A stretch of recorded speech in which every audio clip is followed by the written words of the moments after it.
Hello, and thank you for clicking on the button and checking out this video on this glorious sunny day. And I'm actually in the footpaths, or I'm in a field of wheat to be precise, on a footpath, making my way through it. And I'm going to be going to somewhere that I'm going to take you guys along and show you, and I'll have a little talk about it as we go. But in essence, a bit of background story. I've lived here for quite some time now, and I believe I've explored every footpath option open to me within a 10-15 mile radius. But while trying to find a new route for me and Bracken to do for dog walking, I stumbled across something I thought was lost to me, that I had nothing new here that I could find. In fact, it was like finding Bigfoot in my back garden. I found a new footpath that I had missed, and it wasn't one just crossing one field. It covered quite a substantial amount of ground, and to me it was unbelievable I had missed it up until this point.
Now the hedgerows, the fields are being harvested, or they're pretty much ready to be harvested. Silage, hay, there's berries, nuts, fruits, funguses, and the amount of like wild game, rabbits this year is amazing if you were hunting.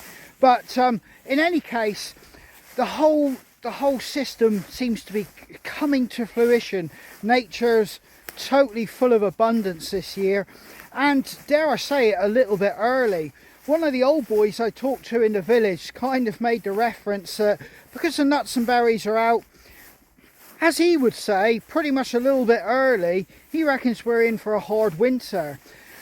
I know we've heard all these old boys come out with these stories and things like that, and with modern weather predictions, sometimes you can say it's irrelevant, that, but these are stories and how they predict the coming year that's been passed down from father to son through experience and knowledge of what they see around them in nature. So you can't dismiss it offhand. Now, I've shown you these on quite a few videos, and it's Cornwall County Council, and that's public footpaths. Now, it's quite easily signposted on this particular part of the footpath, and I walked this multiple times with Bracken, but ultimately you don't always get that.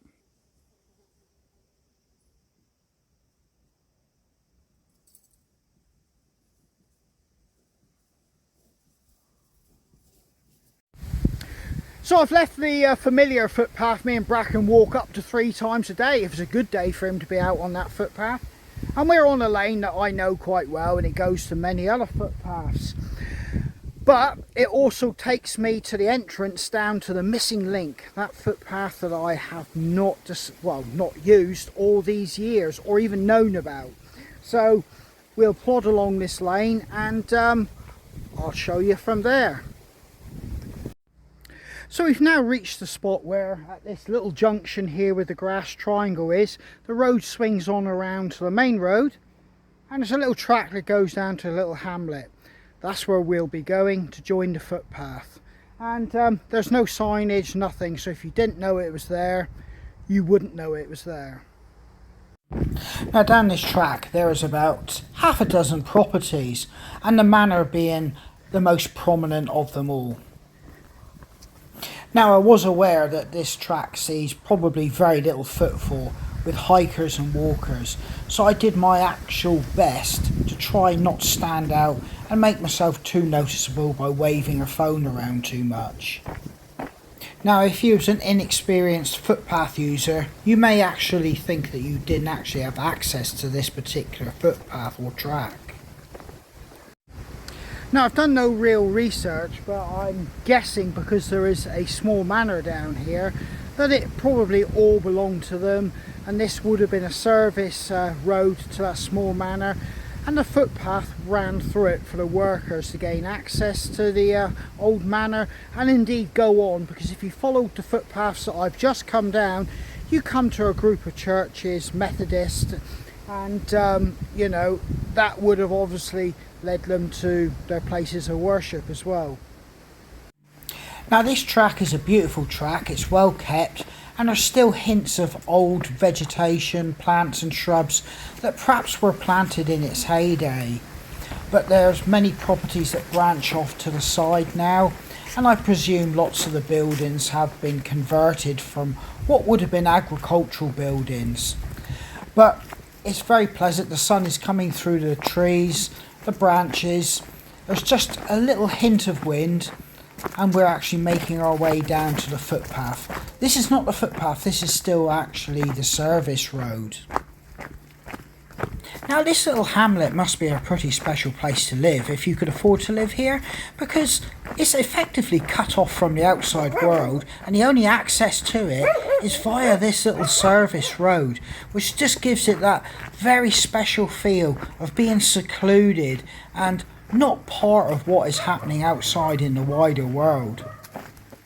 Now, no matter how proficient you are with navigation with a map and compass or any electrical device or app on your phone, learning to navigate footpaths and cross vast tracts of open ground and make any substantial headway, it will require you to have intuition and the ability to read the landscape ahead of you and a good deal of educated guesswork.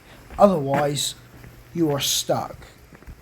And what looks like a dead end, somebody may turn around, but that educated guess tells me to carry on. And if you carry on down here, hidden amongst all the bushes and trees, there it is, an official sign. Right then, so from here we now know this is on the footpath proper. This is off-road, there's no hard standing road, so you've got to be prepared to watch your footing and forge through and pass over obstacles. And this gateway here, there was no opening it. It was the gateway had an opening just wide enough for a dog and a person to squeeze through, and that was all that was needed. It was small enough to stop cattle gaining access. This is a typical track, footway, path, and as you can see, it does look extremely ancient.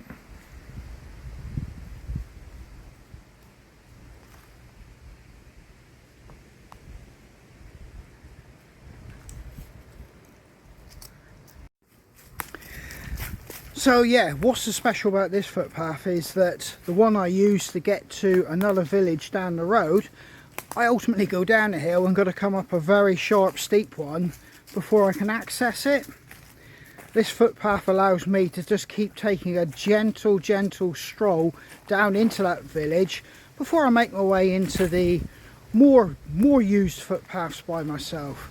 So this footpath is, well, extremely important to me, or has become extremely important to me very quickly, but it is quite beautiful as well.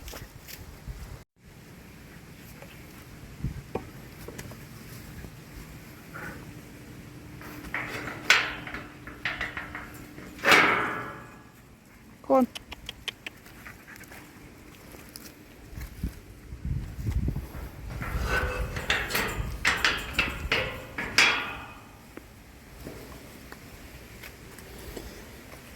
Right, don't tangle me up. Right, let's go. So I've just come through the gate from the first part of the footpath where you access it, and this is it here. It's quite boggy, and really you could do with boots. The sun is really coming through those trees. But just over the banks, you can see the farmers are baling up all their grass for silage. And what a stunning view out over the valleys. Absolutely gorgeous.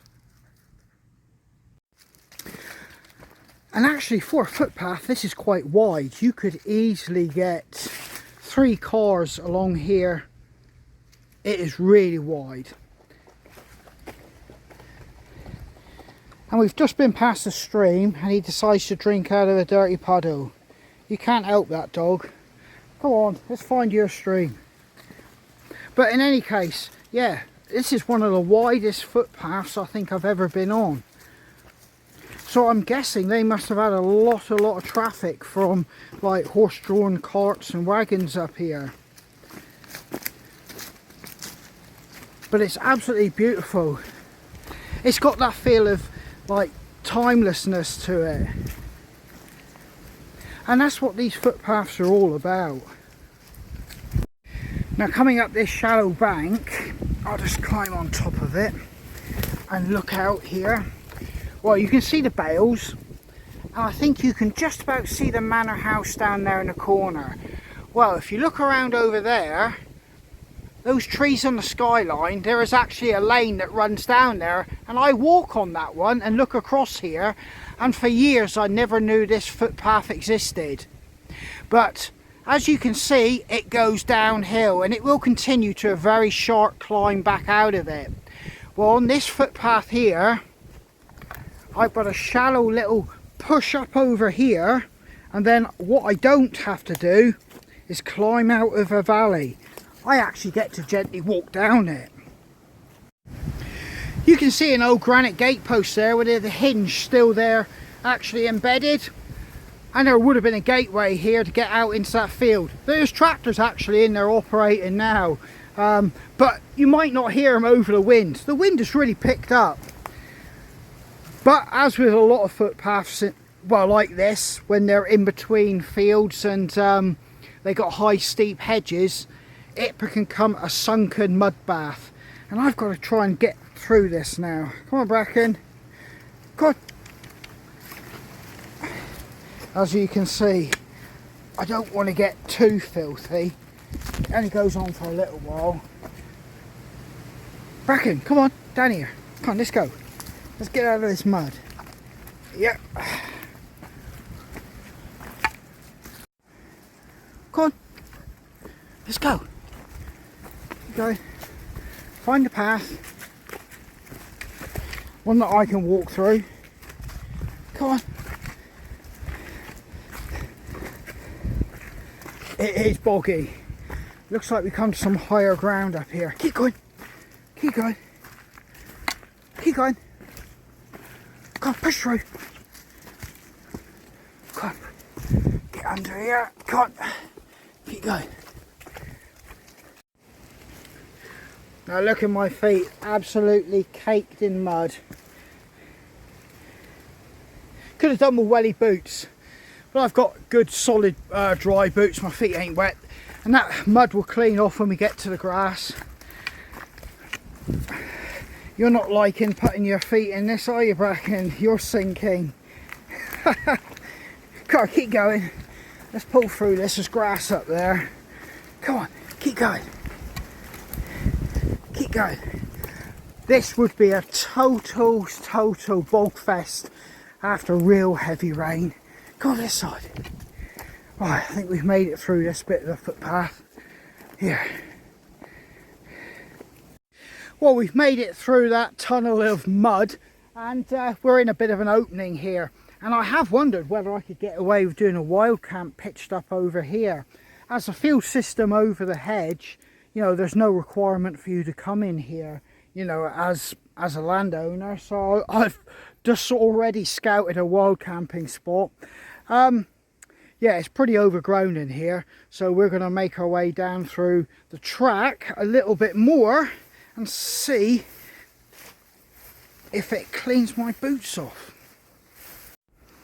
Right, it's opened up here, and this is where you start to get some of the views of the area that I basically call home for my wild camping, hiking, bushcrafting and all my outdoor activities. Over here, excuse the wind,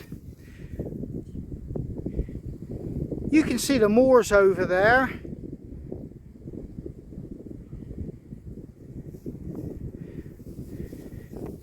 And over here, you can see the valleys, the woods. And where this footpath is going to avoid me, because I would traditionally have to walk all the way down here, down past that field of cut corn, further down into that cleft, and where those trees are, there's a steep valley going all the way back up over.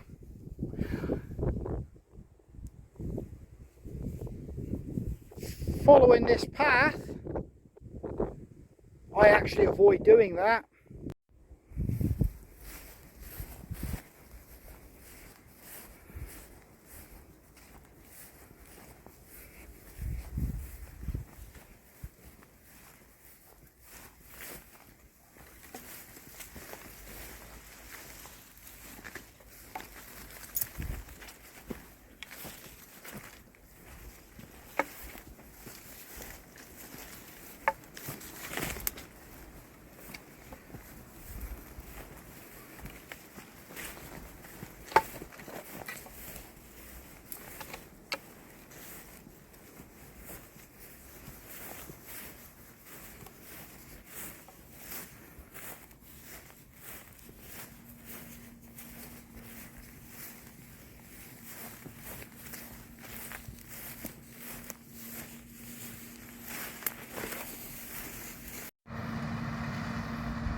Right, the footpath goes through this gateway and it runs along this hedgerow, and we keep following it till we come to another gate.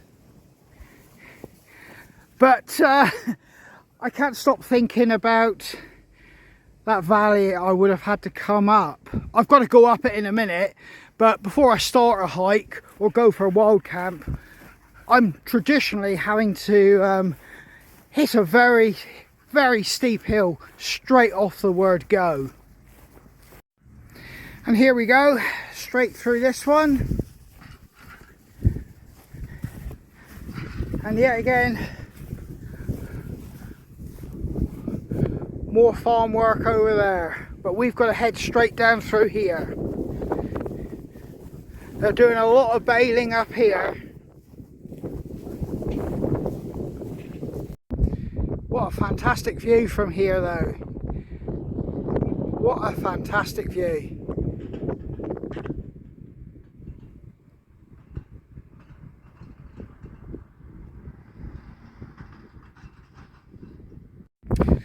Well, I've just walked down through that field and I've come to a new access road, but this isn't where we're going. I'm going to be going through, or I should be going through, a field of sunflowers, but I've got to go around and back down to another gate. I'll show you. Yes, this is a new access road, giving the farm good access to the road. We've just come down through that green field, and that's the new access road. Technically we should just cut straight across this field of sunflowers, but we're not going to do that because of the country code. What we'll do is we'll skirt around the hedge so we don't damage this crop. But what I'm going to do it from here down through. And sorry about the sunlighting conditions, it's so bright and then it just becomes so dark. But yeah, we've got this field of sunflowers we've got to get through. It does look quite beautiful, but it's almost quite inconvenient as well.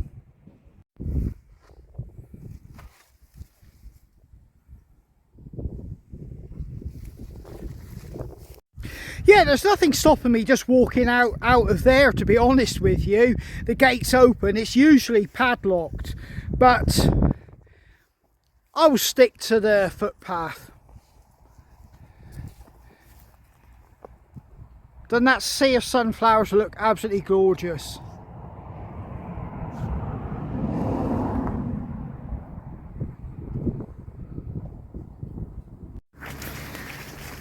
Now I'm thankful I've got a hoodie on and long combats, because I've seen loads of deers in the field that was being bailed up by the farmer only, what's it, a week ago when I found this footpath. I'm watching where I stand as well, but yeah, don't pull. He's trying to shoot on through. He's cutting his own detail, as they say, and he's not thinking about he's got me attached to him, and I don't want to end up getting pulled over. Oh, the smell is absolutely glorious in here. I've just noticed something. All the flower heads are actually pointing, angled in one direction. If you look through this field, they're all pointing down there, and that's got to be the primary sun, well, location in the sky. Come on. Because we're so close to the hedge and it's so dense here, you've got to be aware there could be ditches that you could disappear down. So slowly does it. And this is the thing when you're exploring hardly used footpaths. There is the odd sunflower that's escaped the main crop and ended up on the footpath. Come on. Yeah, like I said, I could have gone out through that gate in the road and nobody would have minded, I wouldn't have suspect. But some landowners like you to stick to the official footpath, because it just reinforces the code and the fact they don't want people just, you know, you might take one gateway one day and then it becomes another gateway and it becomes another gateway. So they do kind of like it reinforced. You know, it may be difficult for you, but yeah, use the official gateways. So this is the official gateway where I can access the lane, and I can make my way home through the lanes then. But looking back up through where we've come, all the way up over there, and when you've got the sun like this, it's absolutely glorious. So this is a lane that is very familiar to me and Bracken, and I will take you to show you that hill that I've been trying to avoid. It's not that I'm lazy, it's just one of those hills you think, oh my god, when you start your outdoors you know, experience, or when you're coming to an end of it and it's that last drag before you got that mile home. I can't avoid the hill going home because that footpath is downhill, but you know, at the start of any of my outdoor activities I can get away with not having to do it. Right, I've got the sun in my eyes, but this is the brow of the hill I'm talking about, and it just goes down and drops down, and it's okay now because I haven't done any real distance. But if you're coming back from a long hike, or you're carrying your Bergen loaded up with your wild camping stuff, it's that last big hill which is a torture. So let's crack on down and get to the bottom of it. Now the shadows are starting to get longer as earlier in the evening, so summer is gradually fading. It's not quite autumn, but summer is fading. And here we go. You can see the gradient even on film, I would guess. Now this is a fair indicator of the gradient as the gateway goes up there, and you can see how fast the lane is rolling away from it, and basically the ramp that you've got to have to get up from roadside into the field, because the angle is so steep. and this hill goes on for quite a way. Now there's one group of outdoors people that don't really get a mention. They're not considered cool, but they are possibly one of the most important outdoors group or activity group that that we have here in the UK, and that is ramblers. Now wild campers, bushcrafters, you know, hikers, runners, fell runners, they're all kind of in that bracket of looking down on ramblers. But the ramblers and walkers groups are the people that keep the countryside access open. We traditionally think of them of people that look like school teacher, science teachers or librarians, but they're out in the countryside with their tartan flasks, hobnail boots, cheap waterproofs, map and compass around their neck in a plastic container. But they go out, map these old footpaths, tread them once or twice a year, and they keep them open, and they will document any access problems, as in farmers or disgruntled landowners trying to block access, or access just becoming naturally blocked through overgrowth and disuse. And by doing so, it enables people like myself, and possibly you won't even know you're on footpaths, byways, or you know, the paths that you're using that you just think are just paths, but they are kept open by these walkers and ramblers who will keep them open. And more than likely, us being us, will just use them. If it's blocked, we'd go around, but they will report it and get it sorted. Now I've reached the bottom, now I've got to walk up the other side of this hill, and I'll show you that again, how steep it is. But yeah, you know, ramblers and walkers, very important to the outdoor activity scene here, on the quiet, undercover, doing their thing, keeping access open for the likes of us. And how do I know that? Well, I actually do a lot of work making hiking sticks for these group members. Quite a lot of groups come to me, and I've done a lot of hiking sticks, you know, for them as gifts, personal messages that they're giving to one another, and for their service in amongst those particular hikers and, well, rambling groups and walking groups. So yeah, I know a little bit of what they get up to. So yeah, if you ever see a walking group or rambling group, give them a little nod, say hi, because they're keeping the countryside open for you. And here it goes, it just goes on and on and on and on. And like I keep saying, once you've done a long hike, walk, wild camp, this hill can become a bit of a drag all the way up here.